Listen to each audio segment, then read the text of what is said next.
Diz assim a palavra do Senhor, conforme registrada no Evangelho de Marcos, capítulo 10, a partir do versículo 1. Então Jesus saiu dali e foi para a região da Judéia e para o outro lado do Jordão. Novamente uma multidão veio a ele e, segundo o seu costume, ele a ensinava. Alguns fariseus aproximaram-se dele para pô-lo à prova, perguntando: é permitido ao homem divorciar-se de sua mulher?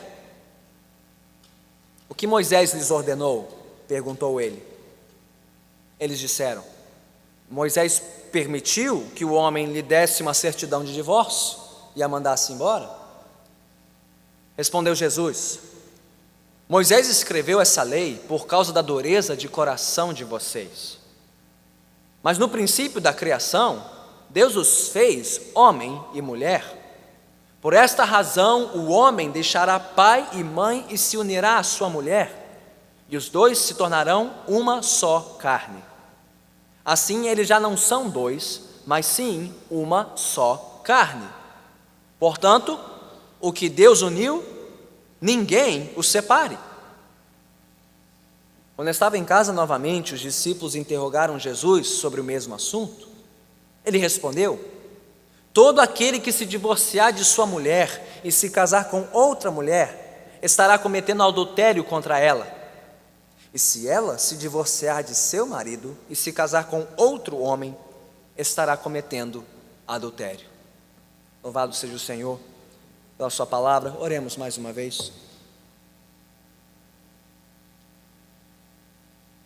Soberano Deus, reconhecemos que esta é a tua palavra, inspirada, inerrante, infalível, plenamente suficiente para nos conduzir por estes tempos caóticos, confusos e conturbados em que vivemos.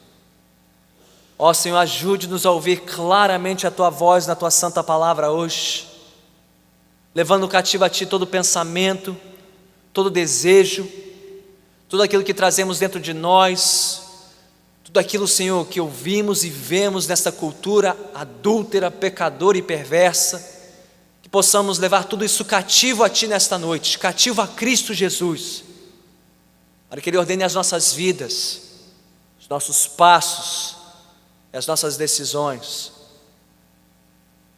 a fim de que possamos honrar e glorificar o Teu santo nome, como igreja Tua nesta terra. Nós assim te pedimos em nome de Cristo Jesus. Amém. Podemos sentar.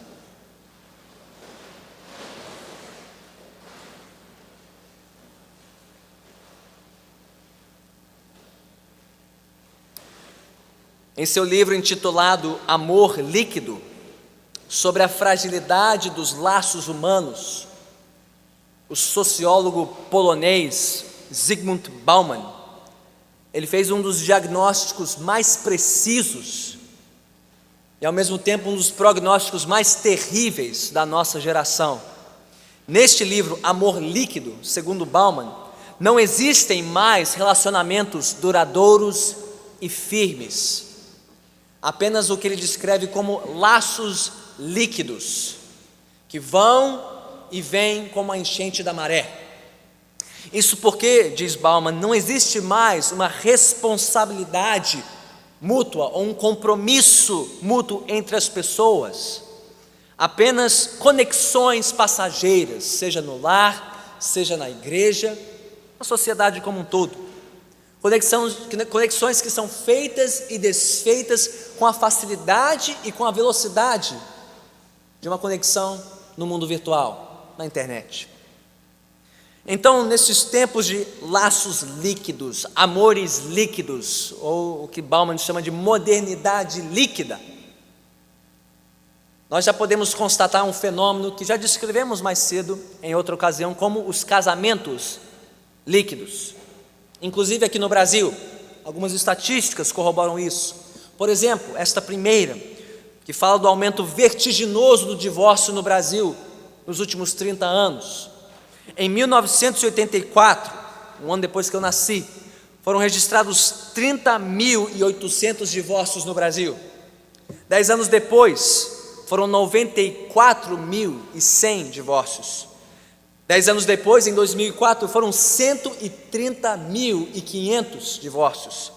E em 2014, pasmem, foram registrados 341.100 divórcios no Brasil, um aumento de mais de 1.000% em pouco mais de 3 décadas.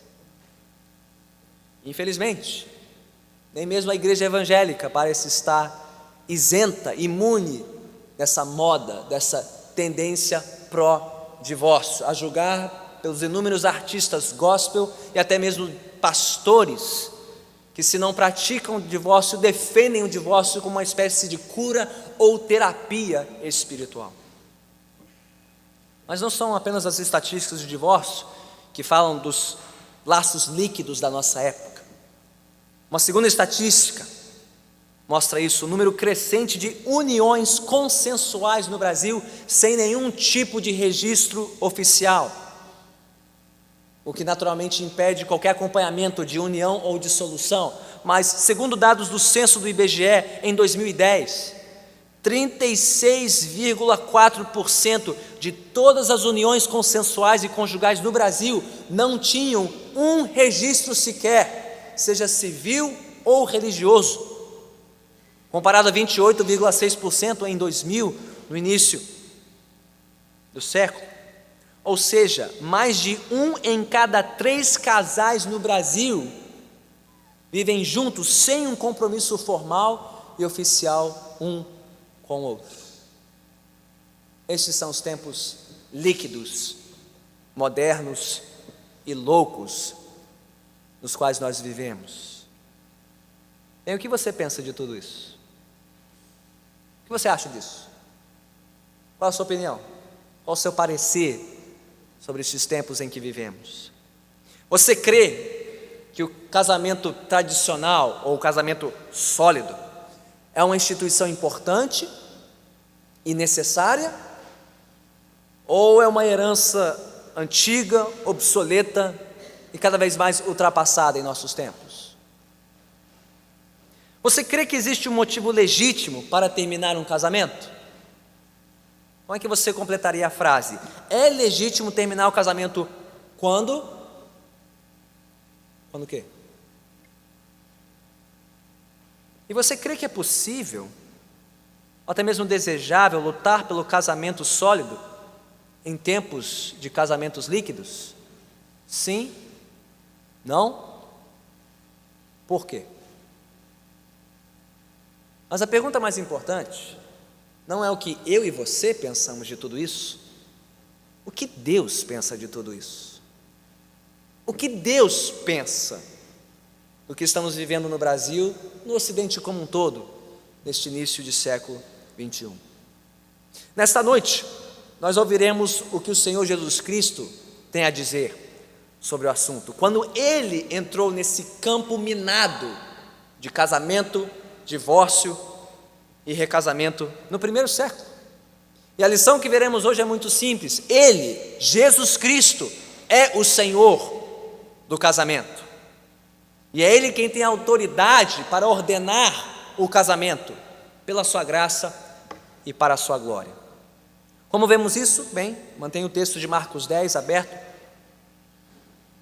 para vermos isso em 2 etapas. Primeiro, os versículos 1 a 4 de Marcos 10 mapeiam para nós a controvérsia acerca do divórcio e do recasamento no primeiro século entre os judeus. E depois de mapear este campo minado nos versículos 1 a 4, nos versículos 5 a 12, Jesus produz a sua resposta àquela cultura do divórcio e do recasamento. Resposta essa que vem em 2 partes. Você poderia dividir a segunda parte em mais 2. Primeiro, ele faz um diagnóstico sobre aquela cultura, versículo 5, e no restante da passagem 6 a 12, ele faz uma defesa do princípio bíblico do casamento. Então esse é o nosso plano de voo para esta noite. Vamos examinar o texto porção por porção. Primeiro, a controvérsia em torno do divórcio e do recasamento na época de Jesus. O capítulo começa com uma mudança de cenário. Versículo 1 diz que Jesus saiu dali aonde? Cafarnaum. Vimos isso no capítulo 9, sua base de operação. Cafarnaum, que ficava ao norte de Israel, da Palestina, na Galileia, e ele foi para onde? Para a região sul, a região da Judeia, e para o outro lado do Jordão. Parece uma mudança insignificante, mas não é, porque toda a trama do Evangelho de Marcos até aqui, os primeiros 9 capítulos se passaram na região da Galileia, onde Jesus operou a maior parte dos seus sinais, milagres e dos seus ensinos. Mas a partir daqui e até o fim do livro, nós veremos as atividades, as ações de Jesus se concentrando ao sul, na Galileia, na Judéia, num território dominado por quem? Pelos fariseus, pela liderança religiosa da nação.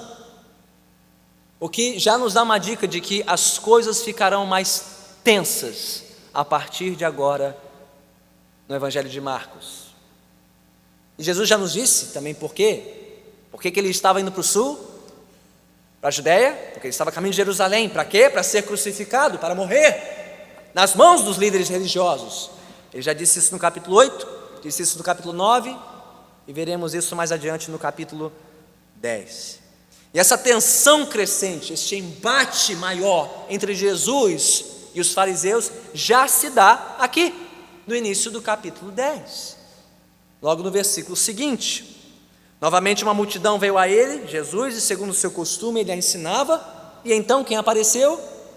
Os fariseus. Alguns fariseus aproximaram-se dele para pô-lo à prova, perguntando: é permitido ao homem divorciar-se de sua mulher? E mais uma vez vemos os fariseus fazendo o que eles fazem de melhor no Evangelho, pondo à prova Jesus, questionando, confrontando, disputando com ele.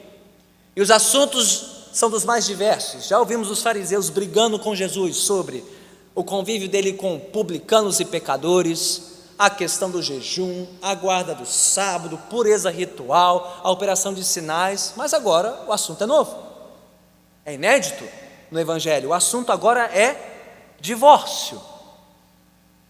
Por quê? Que interesse os fariseus teriam na posição de Jesus sobre divórcio e casamento? Bem, para isso nós precisamos fazer um pouquinho de pesquisa de campo e descobrir o campo minado perante Jesus neste momento da história. Veja bem, havia uma longa e antiga discussão entre os fariseus, entre todo o povo judeu, acerca desta carta ou certidão de divórcio que eles mencionam aqui no versículo 4. Pastor, de onde vem essa ideia de uma certidão de divórcio? Está lá em Deuteronômio capítulo 24, se quiser abrir, guarde o seu lugar em Marcos 10, e abra comigo lá em Deuteronômio 24. Não, os fariseus não estavam inventando isso, eles não criaram a ideia desta certidão, ela existia, estava prescrita em lei, conforme o que Moisés escreveu em Deuteronômio capítulo 24, a partir do versículo 1. Diz o texto sagrado: se um homem casar-se com uma mulher e depois não a quiser mais, por encontrar nela algo que ele reprova, dará certidão de divórcio à mulher e a mandará embora. Se depois de sair da casa, ela se tornar mulher de outro homem e este não gostar mais dela, lhe dará certidão de divórcio e a mandará embora. Ou se o segundo marido morrer, o primeiro que se divorciou dela não poderá casar-se com ela de novo, visto que ela foi contaminada. Seria detestável para o Senhor, não tragam pecado sobre a terra que o Senhor, o seu Deus, lhes dá por herança.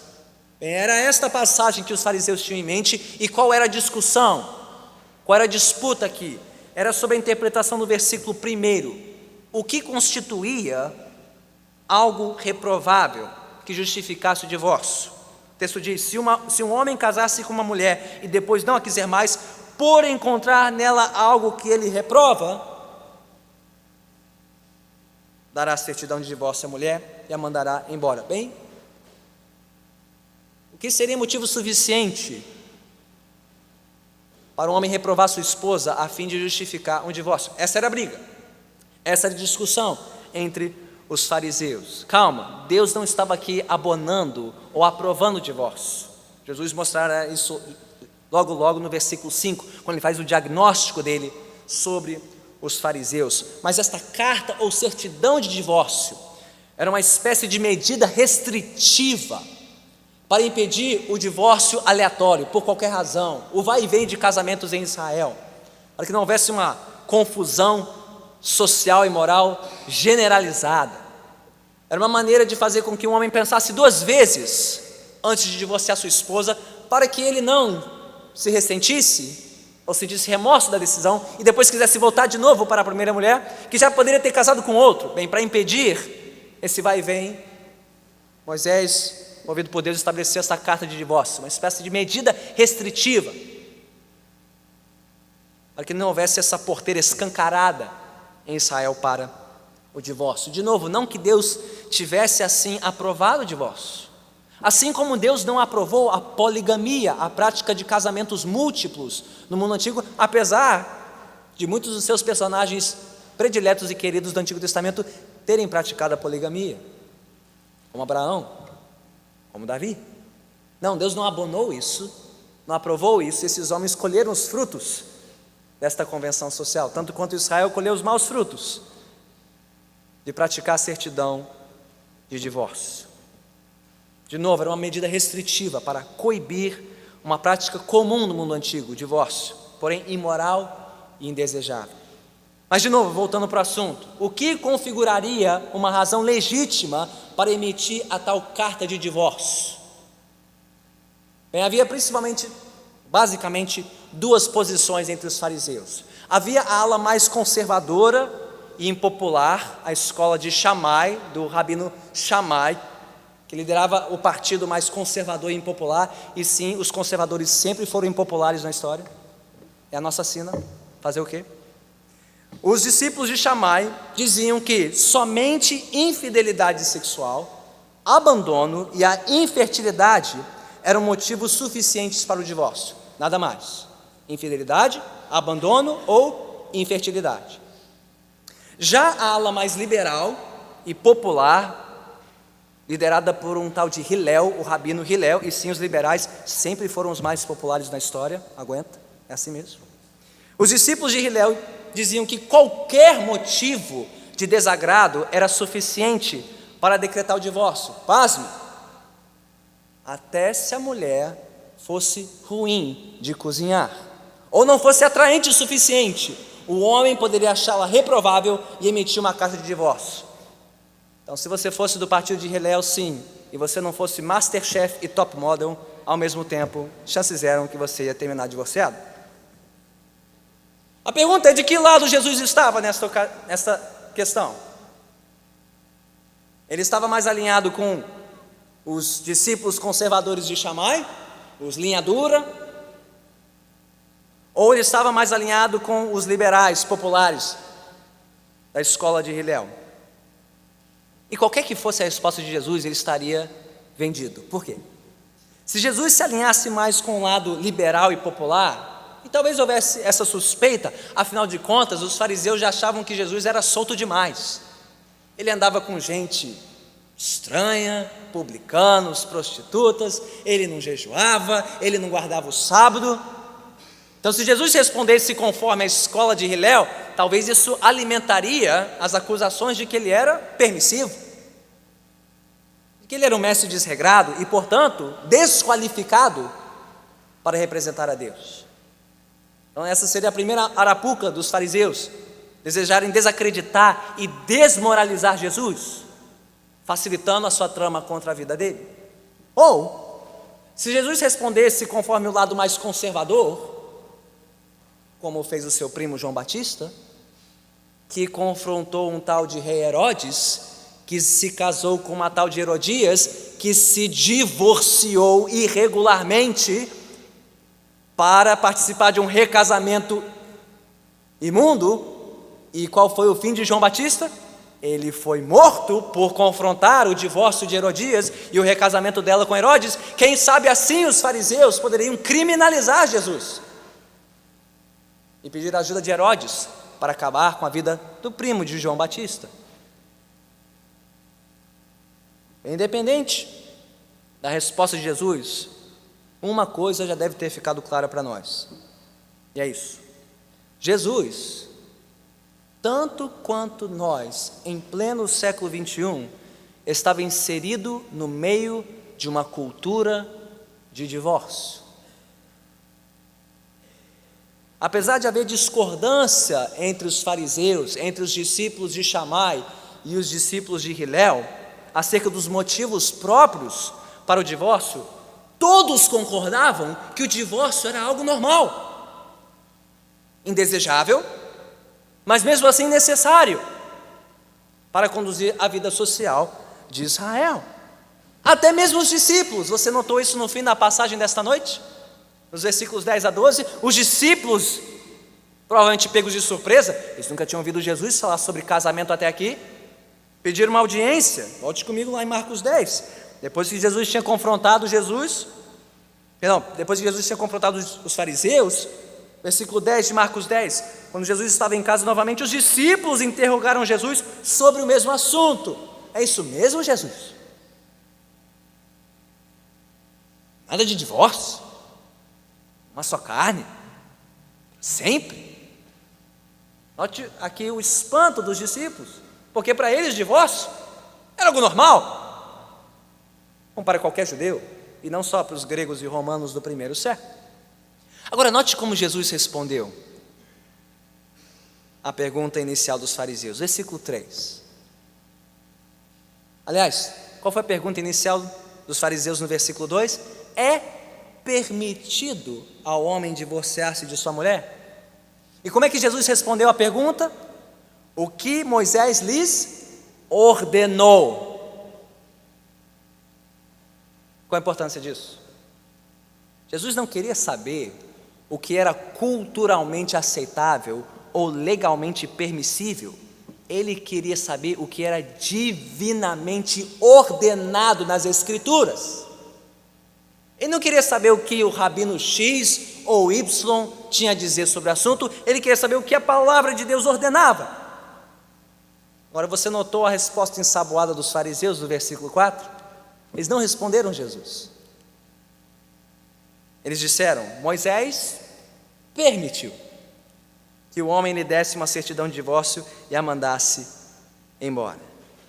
Veja só, em vez de responderem com o que Moisés ordenou claramente, e lembre-se que foi Moisés quem escreveu as palavras de Gênesis 1 e 2, que as registrou, que estabeleceu o santo padrão de Deus para o casamento. Os fariseus não responderam com o que Moisés ordenou, mas apenas com aquilo que Moisés permitiu, ou seja, explorando uma brecha para poder encaixar a cultura de divórcio dentro da lei mosaica. Ou seja, de maneira muito sutil, nós vemos os fariseus aqui fazendo exatamente aquilo que Jesus já tinha identificado anteriormente, lá no capítulo 7, versículos 9 a 13. Qual foi a acusação de Jesus contra os fariseus?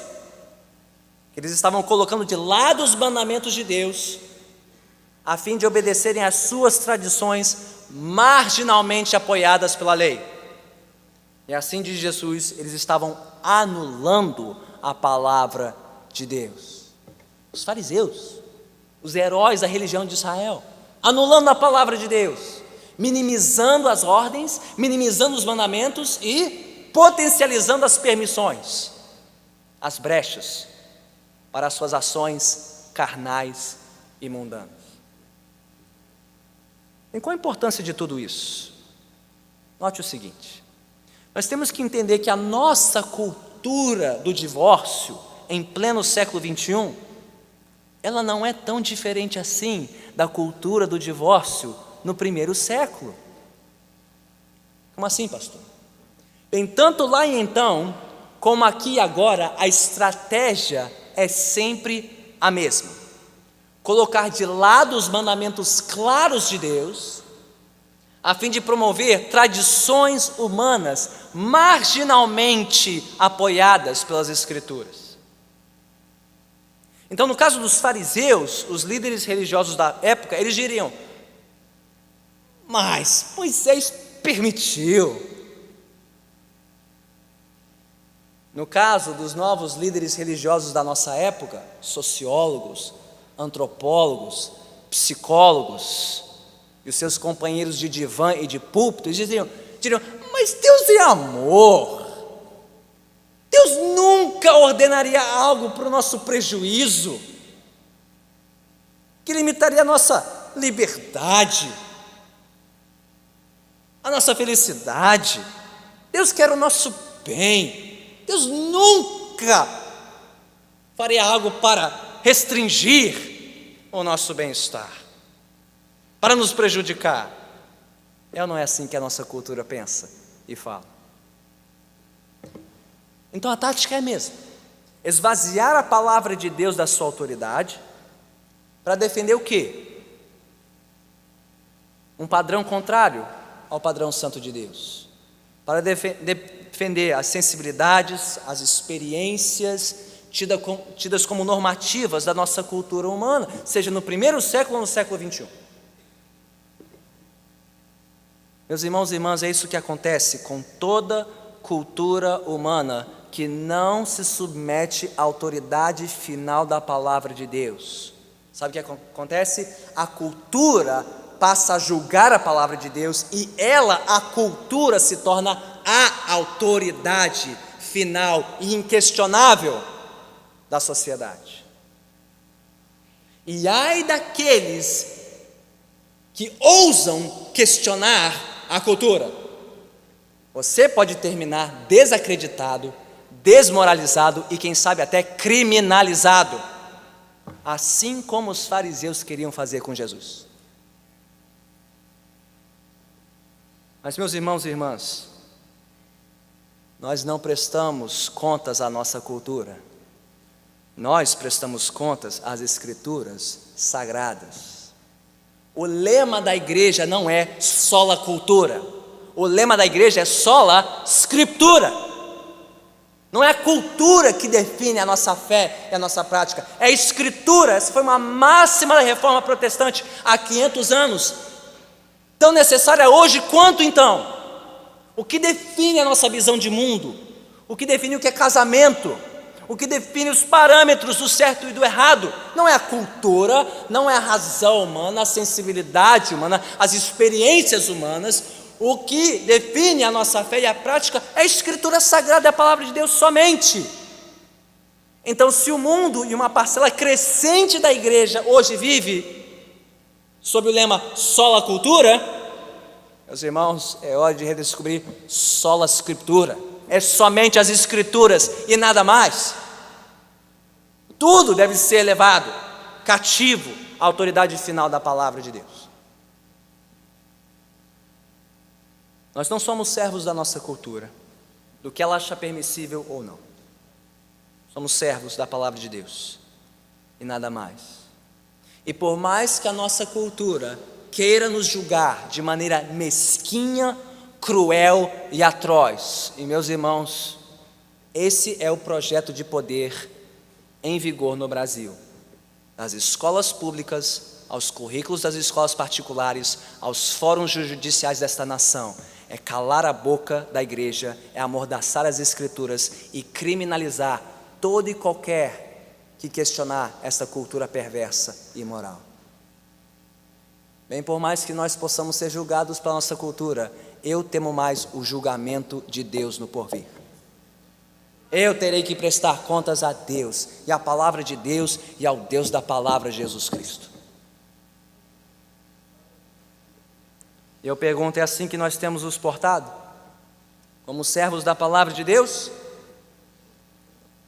Ou servos da cultura vigente? Somos crentes sola cultura ou crentes sola Escritura? Mas então, pastor, o que a palavra de Deus ordena exatamente a respeito do casamento e do divórcio? Bem, vamos seguir para a segunda metade do texto, a resposta de Jesus. Depois de mapearmos aí o campo minado, vermos tudo que estava em jogo e como Jesus já começou a se posicionar, ele então proferiu a sua resposta, primeiro em forma de um diagnóstico, versículo 5, e depois em forma de defesa do padrão bíblico, versículos 6 a 12. Primeiro, o diagnóstico.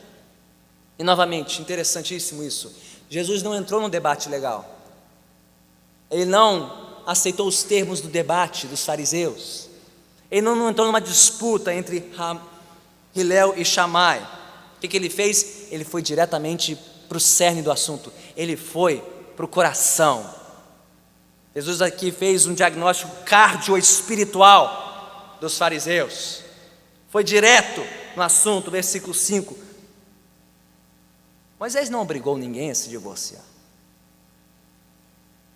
Moisés não mandou ninguém se divorciar, como vocês fariseus querem fazer parecer. Não. Versículo 5. Moisés escreveu essa lei por causa da dureza de coração de vocês. E essa frase já apareceu antes em Marcos, e ela aparece muitas vezes no Antigo Testamento. Os profetas de Israel usaram muito esta frase para descrever a condição espiritual da nação, um povo duro de coração. E sempre que você ouve essa expressão, duro de coração ou dureza de coração, você não está diante de uma observação fisiológica, anatômica, mas de um diagnóstico espiritual. O que significa, traduzido, dureza de coração? Adultério espiritual, infidelidade, rebeldia, idolatria.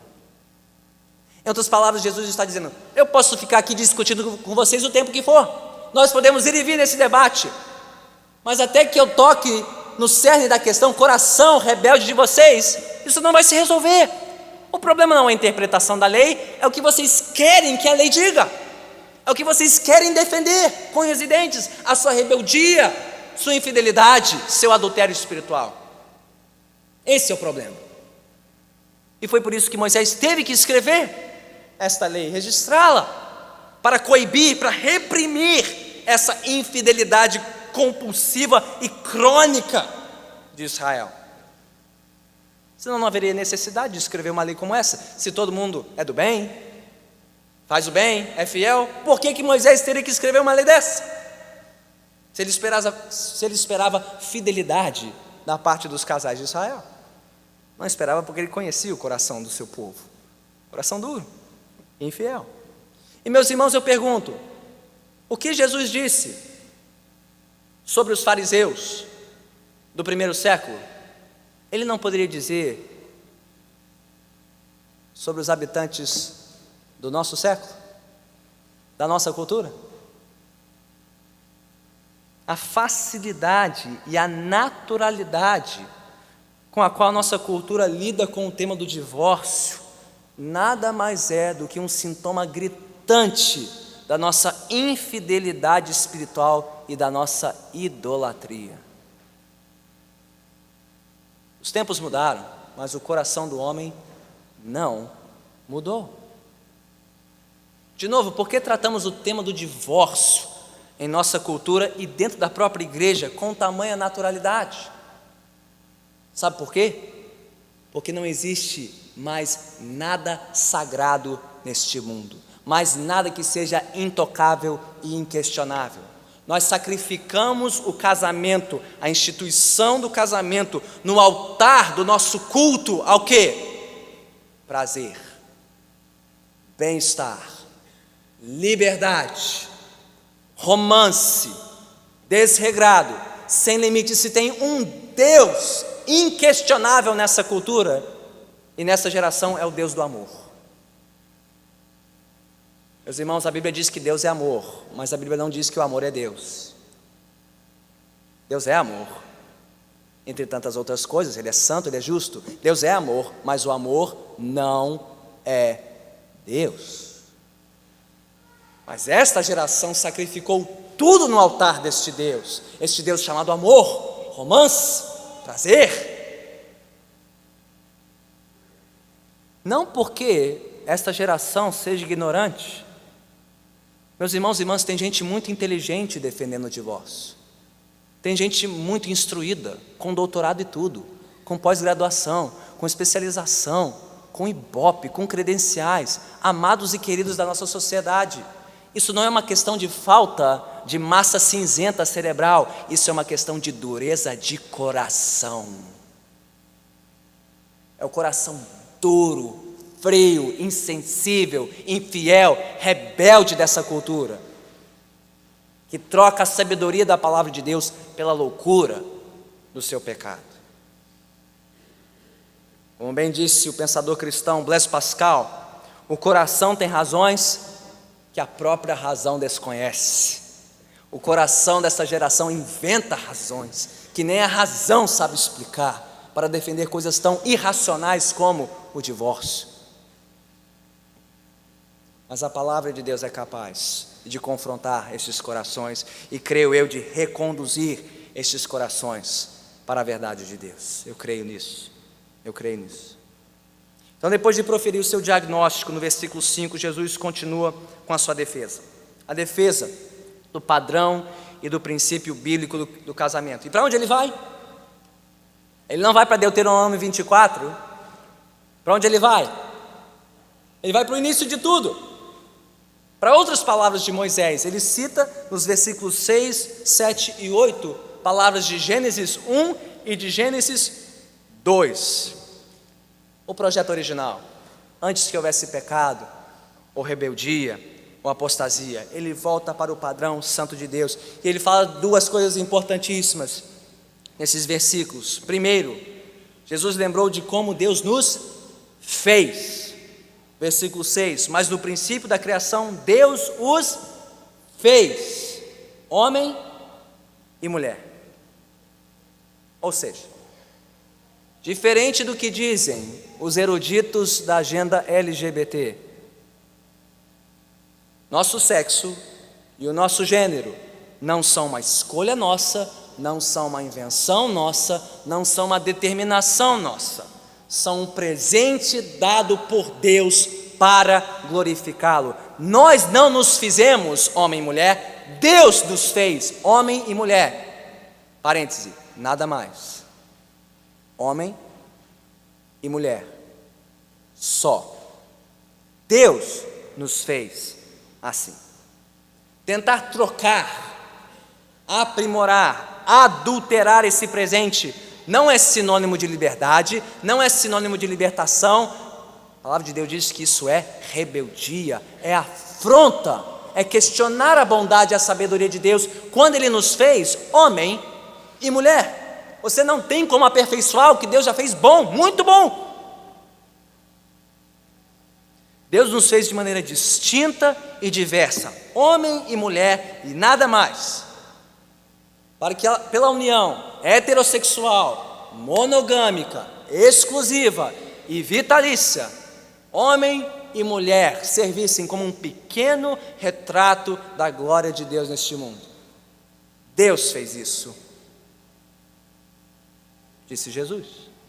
Mas uma segunda coisa que Jesus quis lembrar aos fariseus, não só o que Deus fez, como Ele nos fez, mas como Ele nos uniu.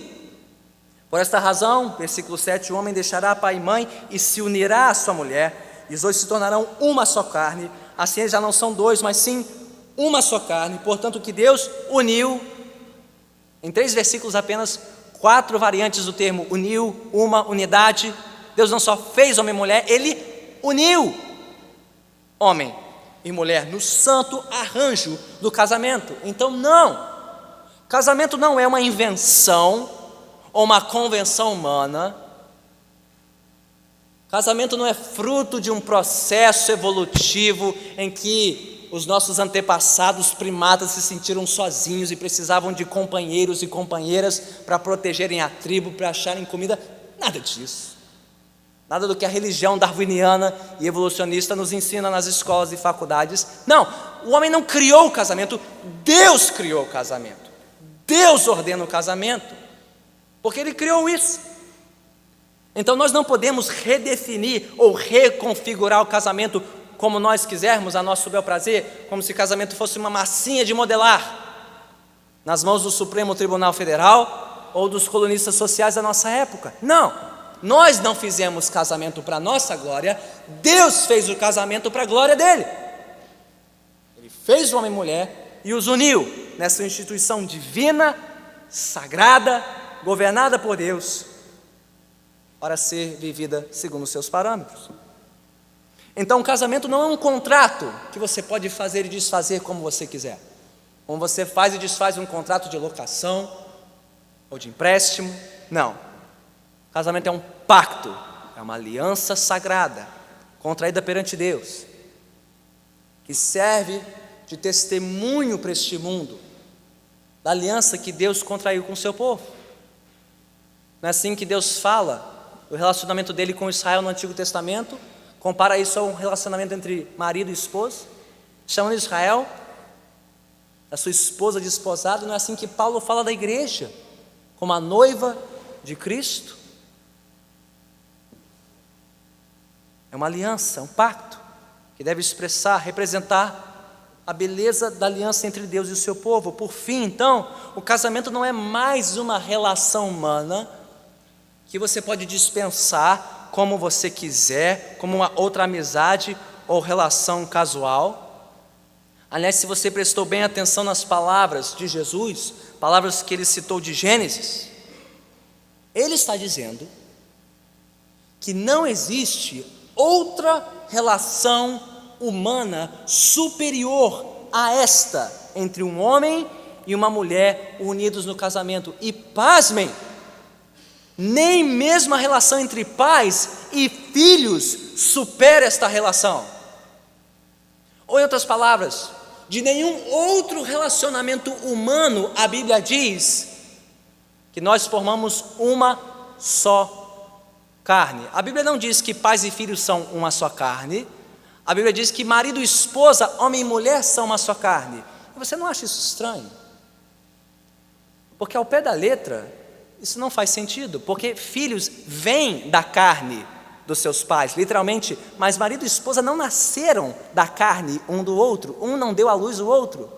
Porém a Bíblia não diz que pais e filhos são uma só carne, apesar de terem vindo da mesma carne, mas que homem e mulher são uma só carne. Para deixar isso muito claro, Jesus repetiu isso 2 vezes aqui, versículo 7 e versículo 8. O homem deixará pai e mãe e se unirá à sua mulher, e os dois se tornarão uma só carne. Assim eles já não são dois, mas sim uma só carne, um só ente físico, moral e espiritual. Por isso que ele concluiu da maneira mais contundente possível, versículo 9. Portanto, o que Deus uniu, ninguém o separe. Bem, se você é como os discípulos, você deve estar cheio de pontos de interrogação na sua cabeça. É isso mesmo, pastor? Mas assim, sem nenhuma exceção, sem nenhuma ressalva, sem nenhum parêntese, tá? Artigo 1, parágrafo 1, porém, todavia, notinhas de rodapé, alguma exceção? Não, os discípulos provavelmente inquietos, como assim? Pediram uma audiência. Como é que é isso? Explica melhor para a gente, Jesus. Simplifica aí, porque não ficou fácil para a gente. Bem, se estava difícil, ficou mais difícil ainda. Porque Jesus vai além nos versículos finais dessa porção. Ele não esclarece a questão de divórcio, ele vai um passo adiante e ataca o recasamento. Porque era uma prática comum no mundo antigo. Se divórcio era normal, recasamento mais ainda. Porque um judeu não podia ficar só, e tinha que ter filho, tinha que produzir herdeiro, alguém que levasse o nome da família. Então não só divórcio, recasamento era algo normal. E Jesus então ataca o recasamento, versículo 11, ele respondeu: todo aquele que se divorciar de sua mulher e se casar com outra mulher, estará cometendo adultério contra ela. E para não ficar acusando Jesus de parcialidade, ele dá a mesma medida para as mulheres, versículo 12, se ela se divorciar de seu marido e se casar com outro homem, ela estará cometendo adultério também. E agora, pastor? Então não tem nenhuma possibilidade, nenhuma exceção, é isso e acabou. Não existe nenhuma possibilidade bíblica para um divórcio e um recasamento legítimo? Não exatamente. Você deve saber que o próprio Senhor Jesus, em outros contextos, em outros momentos do seu ensino, como em Mateus, capítulo 5, versículo 32, como em Mateus, capítulo 19, versículo 9, e o próprio apóstolo Paulo, tempos depois, na sua primeira carta aos Coríntios, capítulo 7, versículo 15, somando essas passagens, você descobrirá que existem 2 e apenas 2 razões que legitimam a dissolução do casamento e a possibilidade de um novo casamento. Quais são as 2 razões? Traição ou imoralidade sexual e abandono. Mas por que só estas duas possibilidades? E, curiosamente, essas são justamente as duas razões que Deus deu a Israel em Jeremias capítulo 3, versículo 8, quando Ele emitiu uma certidão de divórcio para Israel. Por quê? Porque Israel traiu Deus e abandonou o Senhor. Então as únicas exceções franqueadas a nós são as duas que Deus teve para se separar, por assim dizer, da nação de Israel. Está lá em Jeremias capítulo 3, versículo 8, você pode consultar mais tarde. A traição recorrente e o abandono de Deus por parte de Israel. Mas de novo, só porque o divórcio e o novo casamento podem ser legítimos por esses motivos, não significa que sejam necessários e obrigatórios. Afinal de contas, não foi por isso que Jesus Cristo veio ao mundo? Dar a sua vida por um povo infiel, adúltero, pecador, rebelde. O que nos mostra que enquanto houver arrependimento, e enquanto houver empenho das partes envolvidas, o perdão e a reconciliação devem ser sempre priorizados. Em primeiro, em segundo e em terceiro lugar. Então, como as palavras de Jesus nos ajudam a nos posicionarmos nesta época de casamentos líquidos?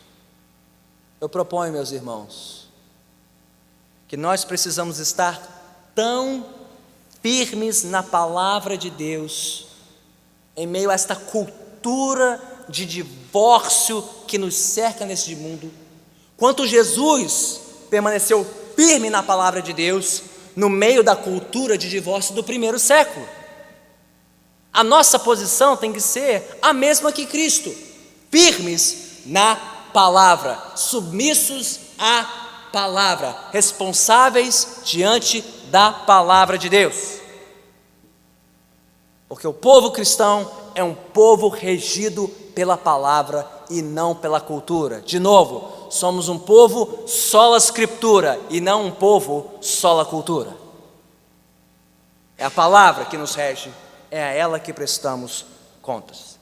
Portanto, se alguém entre nós, que porventura terminou um casamento de forma ilegítima, ou contraiu um casamento após um divórcio ilegítimo, é preciso que você saiba que este é um pecado terrível e abominável aos olhos de Deus, mas não é um pecado imperdoável.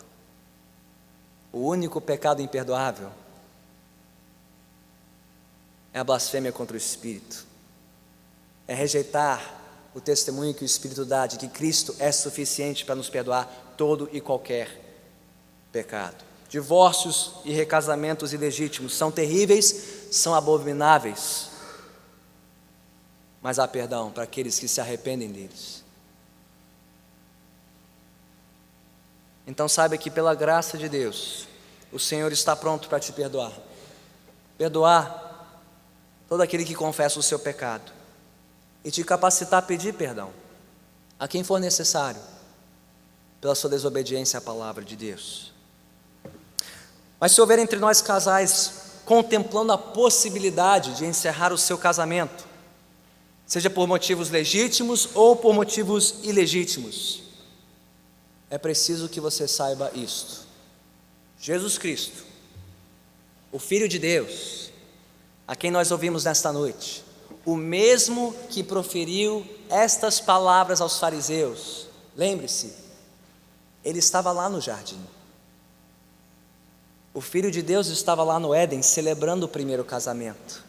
Ele estava lá muito antes de Moisés nascer, celebrando a primeira união entre Adão e Eva.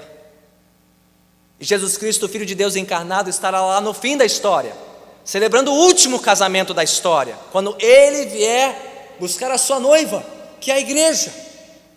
Então, se Ele estava lá no primeiro casamento da história, e estará lá no último casamento da história. Eu pergunto: que casamento entre o início e o fim da história Ele não pode consertar e restaurar pela sua graça e para a sua glória? Ele é o Senhor do casamento.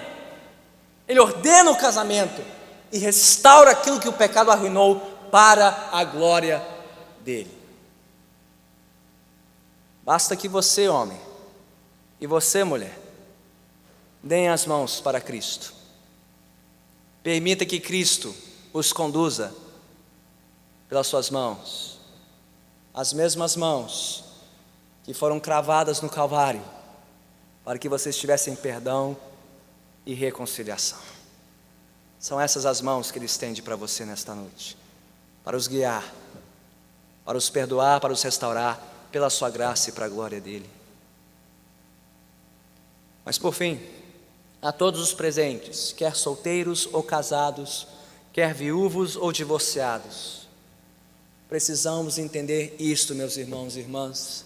O que está em jogo aqui não é só uma tradição cristã. O que está em jogo aqui não é só um conservadorismo moral e espiritual. O que está em jogo aqui não é só a história bonita dos nossos pais que permaneceram casados por anos e anos. O que está em jogo aqui é nada mais, nada menos que o próprio testemunho do Evangelho de Jesus Cristo. Porque quando Deus uniu homem e mulher nesta terra, nos santos laços do casamento, de novo, Ele apresentou ao mundo um retrato da sua glória e da sua graça. E você sabe então por que Satanás está tão investido em arruinar e derrubar esse retrato? Porque enquanto este retrato estiver de pé, há esperança de que os homens vejam a glória do Criador e do Salvador, que é Cristo. Então não é à toa que Satanás mira e atenta contra o casamento e a família, e gera essa cultura adúltera, perversa, pecadora, por que não? Líquida.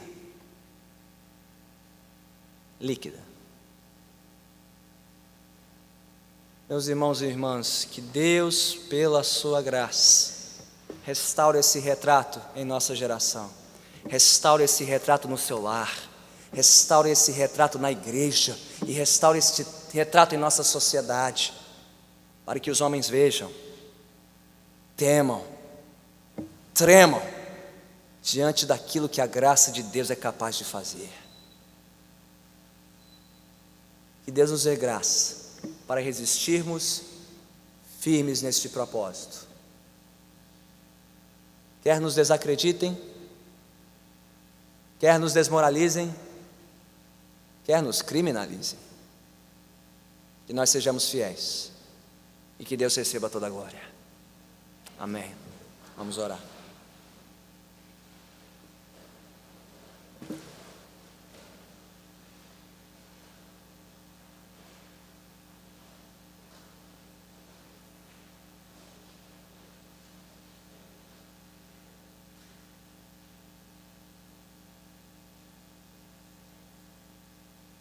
Senhor bendito, Tua palavra nos ajuda a entender melhor estes tempos terríveis em que vivemos e o que está realmente em jogo em tudo isso, muito mais do que a nossa felicidade, nosso bem-estar ou a nossa satisfação pessoal. O que está em jogo é a glória do Evangelho de Jesus Cristo. O que está em jogo é a autoridade final da Tua santa palavra. O que está em jogo é o nosso testemunho fiel a esta palavra. Quer estejamos sós ou casados, unidos ou separados, ó Senhor, se temos sido omissos e negligentes em relação ao santo padrão da Tua palavra para o casamento, tem misericórdia de nós. Perdoe-nos, Senhor, as nossas ofensas graves e abomináveis, e ajude-nos, Senhor, a nos reportarmos de novo à autoridade final da Tua santa palavra. Se temos sido coniventes com este espírito impiedoso e imoral da nossa época. Perdoe-nos, Senhor, e apura a nossa visão, apruma o nosso coração, para que possamos fielmente defender aquilo que a Tua palavra ordena, ensina, prescreve para as nossas vidas, para um homem e uma mulher nesta terra. Ó Pai, dá graça àqueles casais, aquelas famílias entre nós lutando para serem fiéis, mesmo que aos trancos e barrancos, mesmo que tropeçando mais do que se firmando. Senhor, vem socorrer esses lares com o auxílio da Tua graça, para que permaneçam de pé e avancem, Senhor. Perseverem nos laços e nos votos matrimoniais, negando a si mesmos, tomando a cruz para seguir a Jesus e dar-lhe a glória que lhe é devida, servindo uns aos outros como Cristo primeiro nos serviu, de forma abnegada, renunciada e sacrificial. Ó Pai, dá-nos graça para resistirmos às pressões desta cultura perversa, a sermos insistentes com os nossos filhos, e que os filhos que o Senhor ainda nos dará, e as próximas gerações da nossa casa, ajude-nos, Senhor, a instruirmos fielmente a próxima geração da Tua igreja, seja em palavra, seja em exemplo. Mas, Senhor, que as nossas falhas e fraquezas não sejam pedras de tropeço para eles. Mesmo na nossa falência, que a Tua palavra se revele infalível na vida dos nossos filhos, que ela venha restaurar aquilo que o pecado arruinou em nossos lares. Ó Senhor, tem misericórdia da Tua igreja nesta nação, que se corrompeu, que se vendeu aos ídolos desta geração, o amor desregrado,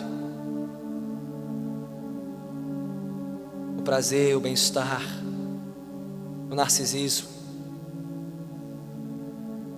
Ó Senhor, vivifica a Tua igreja, santifica a Tua igreja, lava e purifica a Tua igreja pelo poder da Tua palavra e pelo poder do Teu Santo Espírito, para a glória de Cristo Jesus e do Seu Santo Evangelho. Nós assim oramos.